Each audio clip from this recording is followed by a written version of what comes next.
সৰু ভিডিঅ' এটালৈ আহিছোঁ আৰু এতিয়া পূজা শেষে প্ৰায় পূজাসমূহ শেষ হ'ল, কিন্তু এতিয়া ৰাস পূজা আৰম্ভ হ'ব। ৰাস আছে, ৰাসৰ পিছত আৰু পূজা নাই বুলিয়ে ক'ব পাৰি। গতিকে ৰাসৰ আগে আগে সোণগুটি চপোৱাৰ সময়, গতিকে এই সোণগুটি চপাবৰ কাৰণে আমি গাঁৱত যাম, গাঁৱৰ পৰিৱেশ আমি দেখুৱাম। কিন্তু তাৰ আগতে মই চাদৰ ওপৰত আছোঁ, এটা বস্তু আপোনালোকক দেখুৱাই লওঁ।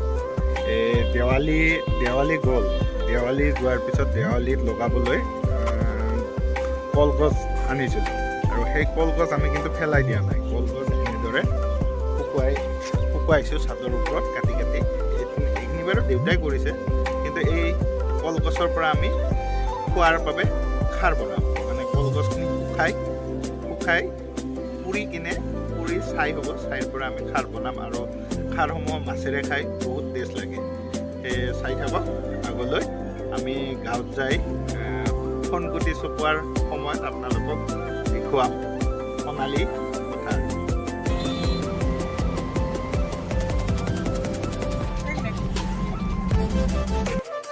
বৰপেটা ৰোডৰ মাজেৰে আহিছোঁ। সকলোৱে মিলি আহিছোঁ। এই পথাৰত আহি পালোঁ। ভৱানীপুৰ আমাৰ পুৰণা গাঁও। এয়া ধান পকিছে, সোণালী ৰং ধৰিছে ধানত।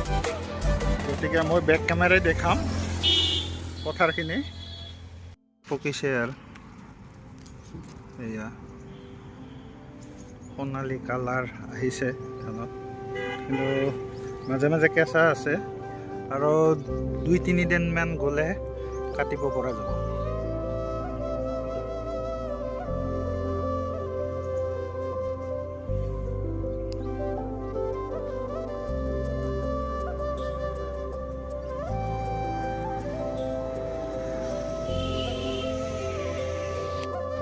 দেউতা ধানৰ মাজত সোমাই গৈছে।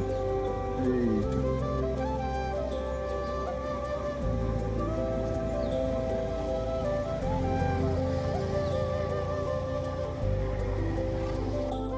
এইখিনি মাটি খালী থকাৰ এটাই কাৰণ ইপিনে গেছ পাইপ লাইন গৈছে। পাইপ লাইন গ'লে তাত মানে ৰোৱা নাই, গাঁত হৈছিল আৰু গাঁত হোৱাৰ পিছত পানী বহুত জমা হৈছিল।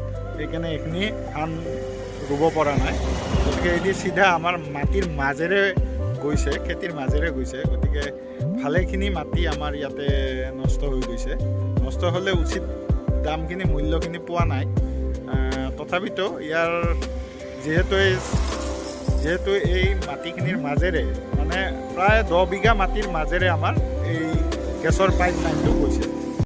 এই কাঠৰ ঘৰটো মোৰ আটা মানে দেউতাই 1950 চনতে বনাইছিল আৰু আজিলৈকে এনেদৰেই আছে। আৰু মোৰ দেউতাৰ এই ঘৰটো ল'ৰালিকাল ইয়াতেই গৈছে আৰু দেউতাৰ মা জীৱিত অৱস্থাত মই অকণমান ভিডিঅ' কৰি থৈছিলোঁ।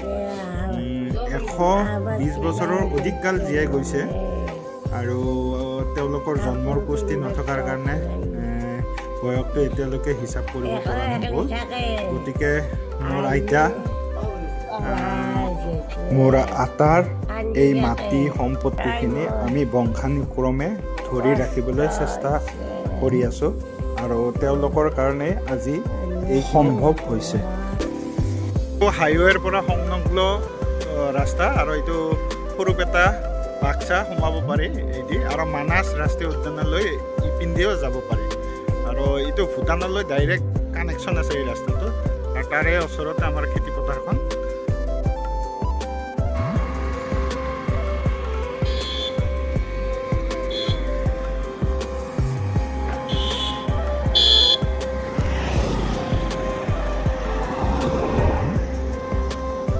খেৰবোৰ চব বিক্ৰী কৰি দিয়া হৈ আছে, চব বিক্ৰীৰ কাৰণে লৈ গৈ আছে। ধানখিনি চপোৱাৰ পিছত খেৰখিনি লৈ গৈ আছে।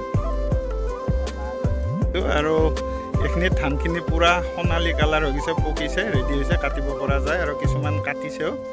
আৰু এয়া পথাৰখন দেখাই লৈছোঁ। প্ৰায় 100 বিঘামান মাটি ইয়াতে পথাৰত খেতি। আমাৰে গোটেইখিনি, কিন্তু সকলো ভাই ভাতিজাৰ মাজত আছে আৰু ভাগখিনি। আৰু সোণালী কালাৰ পৰিছে। শ্বিলঙতো ফুল লাগে এনে কত্ৰা ফুল কত্ৰা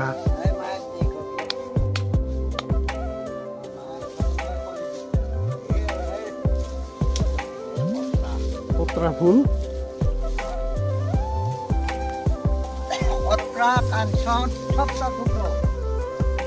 এনেকা হয় নিজৰ মাটি নিজে চিনি নাপাওঁ কিন্তু কাৰ বুলি কৈ আছে এখিনিও আমাৰ বোলে সেইকাৰণে চিনি নাপাওঁ আলি চিনিব লাগে একেলগে সকলোখিনি থাকেতো ভাই ককাইকৰ মাজত গোটেইখিনি আছে খুৰা জেঠাৰ মাজত গতিকে ময়ে চিনি নাপাওঁ কোনখিনি মাটি তাকে পথাৰত আহি অলপ উলট পালট হৈ যায় আৰু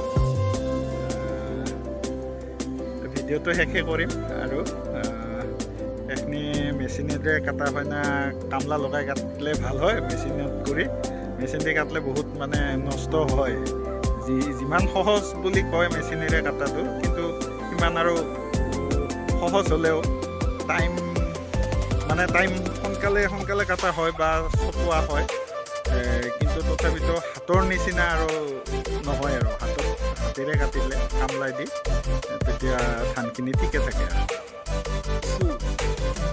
বিলাহী আৰু কি বেঙনা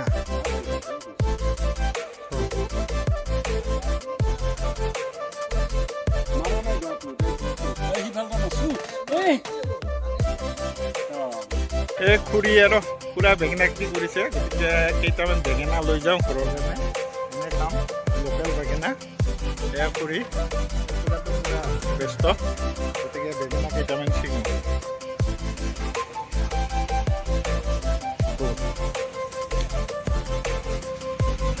ডাঙৰ চাই দিব কেইটামান ডাঙৰ হ'লে বেছি নালাগে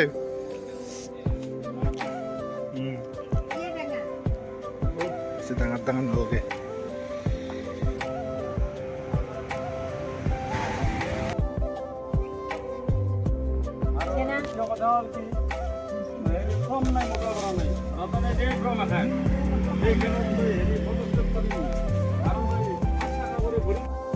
শেষ কৰোঁ আৰু আমি পথাৰ দেখা পালোঁ আজি আৰু ইফালে খুৰাই পুৰা কাম কৰি আছে বেঙেনা খেতিৰ আৰু বিলাহী খেতিত আগলৈ আকৌ দেখুৱাম আজিলৈ ইমানেই